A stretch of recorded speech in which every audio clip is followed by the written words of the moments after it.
الناس إلا ليعبدون. Honorable President, respected teachers, invited guests and dear friends, today I will reflect upon a very important topic, that is respect of humanity in Islam. If you carefully study the existence of humanity, we find that the Quran has clear verses that explain the concept of humanity, its significance and its role in society. The purpose of these verses is to promote the concept of humanity in every era and to highlight its importance in society. In today's world, we see violence, bloodshed and chaos everywhere. Humans have become enemies of each other and brotherhood has been forgotten. Today humanity is being destroyed and justice and chaos everywhere. Therefore, it is essential to promote the concept of humanity and to highlight its significance in society. We need to understand the meaning and concept of humanity. The word humanity has multiple meanings. Humanity means being human, having human qualities, being civilized, and having a sense of morality and ethics. In Urdu, the word insaniyat is used to describe these qualities. The concept of humanity encompasses the qualities and characteristics that are inherent in human beings.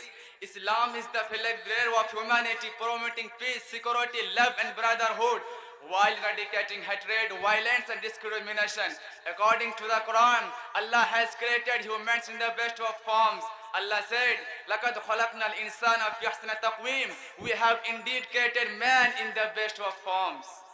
At last, I pray to Allah that He must give us such ability that we may understand the importance of respect of humanity correctly and convey to others. Assalamu alaikum wa rahmatullah. জাযাকাল্লাহু খাইরান জাযা 15 minute 10 minute কোনো ব্যাপার নাই বলতে পারতো সময় স্বল্পতার কারণে আমি পুরো এক মিনিট করে ছেড়ে দিচ্ছি এসো সাইমুল জামান এসো বারো ভাষাতে বক্তব্য উপস্থাপন সাইমুল জামান 3 মিনিট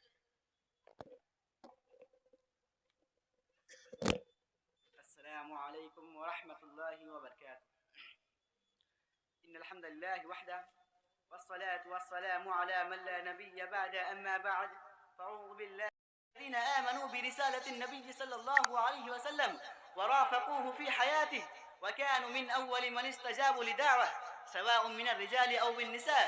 يشترط في تعريف الصحابة أن يكون قد لقي النبي صلى الله عليه وسلم مؤمنا به ومات على الإسلام.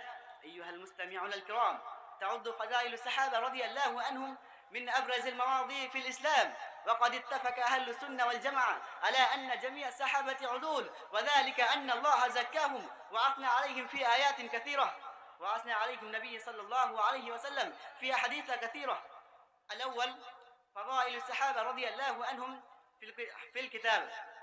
لقد جاء في القرآن الكريم ثناء عظيم على الصحابة مما يدل على فضلهم ومكانتهم عند الله تعالى، كما قال الله تعالى في سورة التوبة: والسابقون الأولون من المهاجرين والأنصار والذين اتبعوهم بإحسان رضي الله عنهم ورضوا عنه.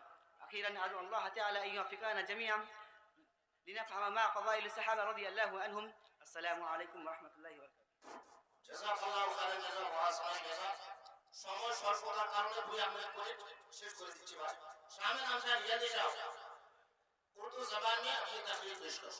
سامع انصار 3 منٹ. السلام علیکم ورحمۃ اللہ وبرکاتہ. الحمد للہ رب العالمین والصلاة والسلام علی رسول الکریم وعلی آلہ وصحبہ اجمعین. اما بعد فاعوذ باللہ من الشیطان الرجیم. بسم اللہ الرحمن الرحیم. وإنک لعلی خلق عظیم. صدر اجلاس، اسٹیج پر بیٹھے ہوئے علماء اکرام، دور دراز سے آئے ہوئے مہمانان عظام، آج اس دو روزہ عظیم الشان اجلاس عام میں میں جس عنوان کو لے کر آپ لوگوں کے سامنے حاضر ہوں وہ ہے نوجوانوں کا اخلاقی زوال ایک اعلامیہ. سامعین اکرام، اسلام ایک مکمل ضابطۂ حیات دین ہے. اسلامی شریعت نے اپنے متبعین کو جہاں مختلف عبادات و احکامات کا پابند بنایا وہیں مکارم اخلاق کی بھی پرزور تلقین کی ہے، جیسا کہ نبی صلی اللہ علیہ وسلم کے بارے میں اللہ تعالیٰ ارشاد فرمایا وَإِنَّكَ لَعَلَىٰ خُلُقٍ عَظِيمٍ کہ بے شک آپ بلند اخلاق پر فائز ہیں۔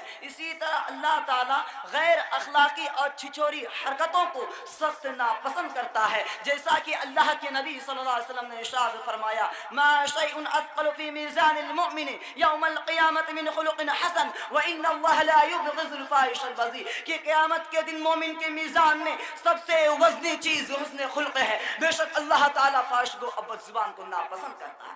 شریعت اسلامیہ کا یہ حکم ہے جو عمومی طور پر تمام مسلمانوں کے لیے ہے، وہیں نوجوانوں کے لیے بھی خصوصی حکم ہے کہ وہ اچھے اخلاق و کردار کو اپنائیں اور مخلوق کے ساتھ حسن خلق کا مظاہرہ کریں، کیونکہ اللہ تعالیٰ کے نزدیک ان عبادات کو بڑی اہمیت حاصل ہے جن کو ایک نوجوان اپنی جوانی کے ایام میں انجام دیتا ہے۔